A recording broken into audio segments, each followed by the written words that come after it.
ఈ pan card download చేసుకోమంటూ వస్తున్న నకిలీ ఈమెయిల్స్ పట్ల పౌరులు అప్రమత్తంగా ఉండాలని ఆదాయ పన్ను శాఖ హెచ్చరించింది.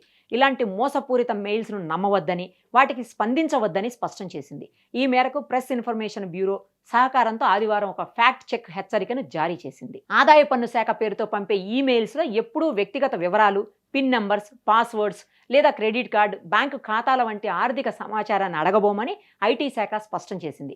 ప్రజలను మోసం చేసేందుకు సైబర్ నేరగాళ్లు పంపే ఈ పాన్ కార్డు డౌన్లోడ్కు దశల వారీగా సూచనలు అనే నమూనా ఈమెయిల్ స్క్రీన్ షాట్ను కూడా పిఐబి విడుదల చేసింది. అనుమానాస్పద ఈమెయిల్స్ వస్తే వాటిని తెరవద్దని, వాటిలోని అటాచ్మెంట్లను క్లిక్ చేయవద్దని శాఖ హెచ్చరించింది.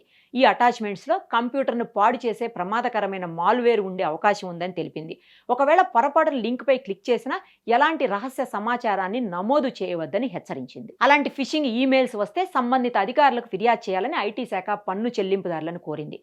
ఆదాయ పన్ను శాఖ పేరుతో మెయిల్ వస్తే ఆ వివరాలను webmanager@incometax.gov.in ఇతర సంస్థల పేరుతో వస్తే incident@cert-in.org.in ఫార్వర్డ్ చేయాలని తెలిపింది. ఫిర్యాదు చేసిన తర్వాత ఆ మెయిల్ను డిలీట్ చేయాలని సూచించింది. అలాగే తమ కంప్యూటర్స్లో యాంటీ వైరస్, యాంటీ స్పైవేర్ సాఫ్ట్వేర్లను ఎప్పటికప్పుడు అప్డేటెడ్గా ఉంచుకోవాలని కూడా సలహా ఇచ్చింది.